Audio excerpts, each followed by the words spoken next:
ओम श्री गणेशाय नमः। श्री शनि देवाय नमः। आज हम भक्ति पूर्वक शनिवार व्रत कथा का पाठ कर रहे हैं। इस कथा के श्रवण और वाचन से शनि देव की कृपा प्राप्त होती है, सभी कष्टों का निवारण होता है और जीवन में सुख शांति आती है। आइए श्रद्धा और भक्ति से इस पावन कथा का शुभारंभ करते हैं।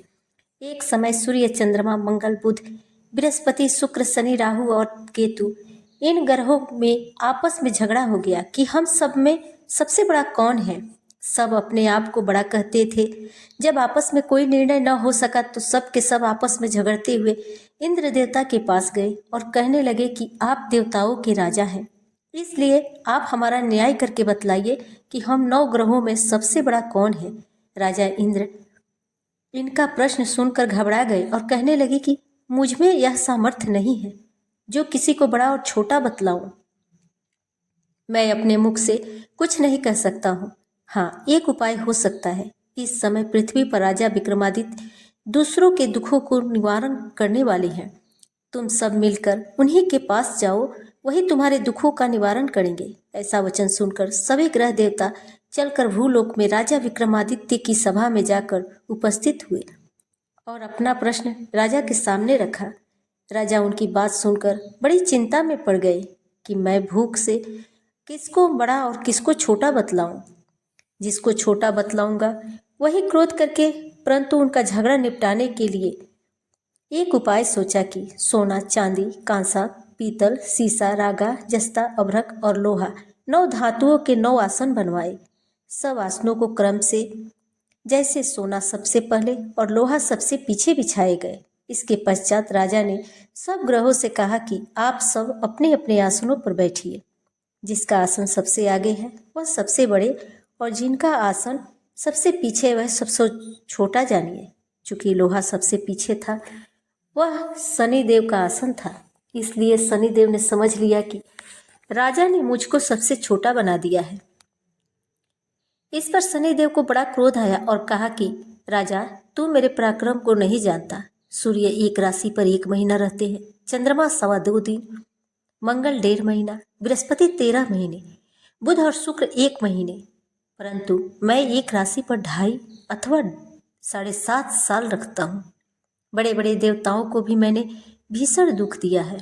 राजन सुनो, राम जी को 7.5 आई तो वनवास हो गया और रावण पर आई तो राम और लक्ष्मण ने सेना लेकर लंका पर चढ़ाई कर दी, रावण कुल का नाश कर दिया। हे राजा, अब तुम सावधान रहना। राजा कहने लगा, जो कुछ भाग्य में होगा देखा जाएगा। इसके बाद अन्य ग्रह तो प्रसन्नता के साथ चले गए, परंतु शनिदेव बड़े क्रोध के साथ वहां से सिधारे। कुछ काल व्यतीत होने पर जब राजा को 7.5 की दशा आई तो शनिदेव घोड़ों को सौदागर बनकर अनेक सुंदर घोड़ों सहित राजा की राजधानी में आए। जब राजा ने सौदागर के आने की खबर सुनी तो अपने अश्वपाल को अच्छे अच्छे घोड़े खरीदने की आज्ञा दी। अश्वपाल ऐसी अच्छी नस्ल के घोड़े देखकर उनका मूल्य सुनकर चकित हो गया और तुरंत ही राजा को खबर दी। राजा उन घोड़ों को देखकर एक अच्छा सा घोड़ा चुनकर सवारी के लिए चढ़ा। राजा घोड़े की पीठ पर चढ़ते ही घोड़ा जोर से भागा। घोड़ा बहुत दूर एक बड़े जंगल में जाकर राजा को छोड़कर अंतर्ध्यान हो गया। इसके बाद राजा अकेला जंगल में भटकता फिरता। बहुत देर के पश्चात राजा ने भूख और प्यास से दुखी होकर भटकते भटकते एक ग्वाले को देखा। ग्वाले ने राजा को प्यास से व्याकुल देखकर पानी पिलाया। राजा की उंगली में एक अंगूठी थी, वह उसने निकालकर प्रसन्नता के साथ ग्वाले को दे दी और शहर की ओर चल दिया। राजा शहर में पहुंचकर एक सेठ की दुकान पर जाकर बैठ गया और अपने आप को उज्जैन का राजा रहने वाला बताया और अपना नाम बिक्का बतलाया। सेठ ने उसको एक कुलीन मनुष्य समझकर जल आदि पिलाया। भाग्यवश उस दिन सेठ की दुकान पर बिक्री बहुत अधिक हुई। तब सेठ उसको भाग्यवान समझकर पुरुष समझकर भोजन कराने के लिए अपने साथ ले गया। भोजन करते समय राजा ने आश्चर्य की बात देखी कि खूंटी पर हार लटक रहा है और वह खूंटी पर उस हार को निगल रही है। भोजन के पश्चात कमरे में आने पर जब सेठ को कमरे में हार न मिला तो सबने यही निश्चय किया कि सिवा बीका के कोई और इस कमरे में नहीं आया है, अतः अवश्य ही उसी ने हार चोरी किया है। परंतु बीका ने कहा, हार मैंने नहीं लिया है। इस पर 5-7 आदमी इकट्ठे हो गए उसको फौजदार के पास ले गए। फौजदार ने उसको राजा के सामने उपस्थित कर दिया और कहा कि ये आदमी तो भला प्रतीत होता है, चोर मालूम नहीं होता, परंतु सेठ का कहना है कि इसके सिवा कोई घर में आया ही नहीं, अवश्य ही इसी ने चोरी की है। तब राजा ने आज्ञा दी कि इसके हाथ पैर काटकर चौरंगिया किया जाए। राजा की आज्ञा का तुरंत पालन किया गया और बीका के हाथ पैर काट दिए गए। इस प्रकार कुछ काल व्यतीत होने पर एक तेली उसको अपने घर ले गया और कोल्ही पर उसको बिठा दिया। बीका उस पर बैठा हुआ अपनी जबान से बैल हाँकता रहा। शनि की दशा समाप्त हो गई। एक रात को वर्षा ऋतु समय में वह मल्हार राग गाने लगा। उसका गाना सुनकर उस शहर के राजा की कन्या उस राग पर मोहित हो गई और दासी को खबर लाने को भेजा कि शहर में कौन गा रहा है। दासी सारे शहर में घूमती फिरती क्या देखती है कि तेली के घर में चौरंगिया राग गा रहा है। दासी ने महल में आकर राजकुमारी को सब वृत्तांत सुना दिया।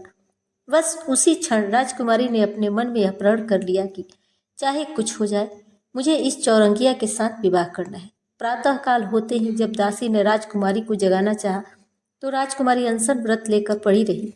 तब दासी ने रानी के पास जाकर राजकुमारी ने के न उठने का वृत्तांत कहा। रानी ने तुरंत ही वहां आकर राजकुमारी को जगाया और उसके दुख का कारण पूछा। तो राजकुमारी ने कहा, माता जी, मैंने यह प्रण कर लिया है कि तेली के घर में जो चौरंगिया है उसी के साथ विवाह करूंगी। माता ने कहा, पगली, यह क्या बोल रही है? तेरा किसी देश के राजा के साथ विवाह किया जाएगा। कन्या कहने लगी, माता जी, मैं अपना प्रण कभी नहीं तोड़ूंगी। माता ने चिंतित होकर यह बात राजा को बताई। जब महाराज ने भी आकर समझाया कि मैं अभी देश देशांतर में अपने दूत भेजकर सुयोग्य रूपवान एवं बड़े से बड़े गुणी राजकुमार के साथ तुम्हारा विवाह करूंगा, ऐसी बात तुमको कभी नहीं विचारना भी चाहिए।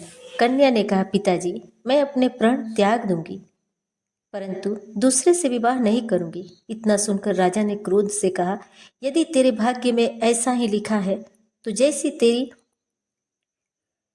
इच्छा हो वैसा ही कर।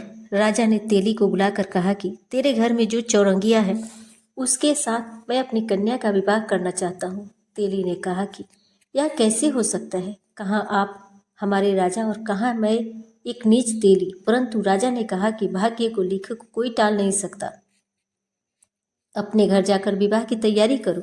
राजा ने उसी समय तोरण और बंधनवार बनवाकर अपनी राजकुमारी का विवाह चौरंगिया विक्रमादित्य के साथ कर दिया। रात्रि को जब विक्रमादित्य अपनी राजकुमारी महल में सोए तो आधी रात के समय शनिदेव ने विक्रमादित्य को स्वप्न दिया कि राजा, कहो, मुझको छोटा बतलाकर तुमने कितना दुख उठाया। राजा ने क्षमा मांगी। शनिदेव ने प्रसन्न होकर विक्रमादित्य को हाथ पैर दिए। तब राजा ने कहा, महाराज, मेरी प्रार्थना स्वीकार करें। जैसे दुख आपने मुझे दिया है ऐसा और किसी को न दे। शनिदेव ने कहा कि तुम्हारी यह प्रार्थना स्वीकार है। जो मनुष्य मेरी कथा सुनेगा या कहेगा उसको मेरी दशा में कभी किसी प्रकार का दुख नहीं होगा, और जो नित्य ही मेरा ध्यान करेगा या चींटियों को आटा डालेगा उसके सब मनोरथ पूर्ण होंगे। इतना कहकर शनिदेव अपने धाम चले गए। राजकुमारी की आंख खुली तो उसने राजा के हाथ पांव देखे तो उसे बड़ा आश्चर्य हुआ। उसको देखकर राजा ने अपना समस्त हाल कहा कि मैं उज्जैन का राजा विक्रमादित्य हूँ। यह बात सुनकर राजकुमारी अत्यंत प्रसन्न हुई। प्रातःकाल राजकुमारी से उसकी सखियों ने पूछा कि उसने अपने पति का समस्त वृत्तांत कह सुनाया। तब सबने प्रसन्नता प्रकट की और कहा कि ईश्वर ने आपकी मनोकामना पूर्ण कर दी। जब उस सेठ ने यह सुना कि वह विक्रमादित्य के पास आया और जब राजा विक्रमादित्य के पैरों पर गिरकर क्षमा मांगने लगा कि आप पर मैंने चोरी का झूठा आरोप लगाया, अतः आप मुझको जो चाहे दंड दे। राजा ने कहा, मुझ पर शनिदेव का कोप था, इसी कारण यह दुख मुझको प्राप्त हुआ। इसमें तुम्हारा कोई दोष नहीं है। तुम अपने घर जाकर अपना कार्य करो। सेठ बोला कि मुझे तभी शांति मिलेगी जब आप मेरे घर चलकर प्रीतिपूर्वक भोजन करेंगे। राजा ने कहा कि जैसी आपकी मर्जी हो वैसा ही करे। सेठ ने अपने घर जाकर अनेक प्रकार के सुंदर भोजन बनवाए। राजा विक्रमादित्य को प्रीति भोज दिया। जिस समय भोजन कर रहे थे एक अत्यंत आश्चर्य की बात सबको दिखाई दी कि जो खूंटी पहले हार निकल गई थी वह अब हार उगल रहा है। जब भोजन समाप्त हो गया तो सेठ ने हाथ जोड़कर बहुत सिमोहरे राजा को भेंट दी और कहा कि मेरी श्री कंवरी नामक एक कन्या है, उसका पानी ग्रहण आप करें। इसके बाद सेठ ने अपनी कन्या का विवाह राजा के साथ कर दिया और बहुत सा दान दहेज आदि दिया। इस प्रकार कुछ दिनों तक वहां निवास करने के पश्चात विक्रमादित्य ने शहर के राजा से कहा कि अब मेरी उज्जैन जाने की इच्छा है। कुछ दिन के बाद विदा लेकर राजकुमारी मनभावनी सेठ की कन्या श्री कंवरी और अनेक दास दासी रथ और पालकियों सहित विक्रमादित्य उज्जैन की तरफ चले। जब शहर के निकट पहुंचे तो पूर्ववासियों ने राजा के आने का संवाद सुना तो समस्त उज्जैन की प्रजा अगवानी के लिए आई। तब बड़ी प्रसन्नता से राजा अपने महल में पधारे। सारे शहर में बड़ा भारी महोत्सव मनाया गया और रात्रि को दीपमाला की गई। दूसरे दिन राजा ने शहर में यह घोषणा कराई कि शनि देवता सब ग्रहों में सर्वोपरि हैं। मैंने इनको छोटा बतलाया, इसी से मुझको यह दुख प्राप्त हुआ। इस कारण सारे शहर में सदा शनिदेव की पूजा और कथा होने लगी। राजा और प्रजा अनेक प्रकार के सुख भोगती रही। जो कोई शनिदेव की इस कथा को पढ़ता है या सुनता है, शनिदेव की कृपा से उसके सब दुख दूर हो जाते हैं। शनिवार की कथा को व्रत के दिन अवश्य पढ़ना चाहिए। जय शनिदेव। इस प्रकार शनिवार व्रत कथा का श्रवण और वाचन पूर्ण हुआ। जो भी श्रद्धा और विश्वास के साथ इस कथा को सुनता या पढ़ता है, उस पर शनिदेव की कृपा बनी रहती है। जीवन की समस्त बाधाएं दूर होती है, दुखों का नाश होता है और सुख समृद्धि प्राप्त होती है।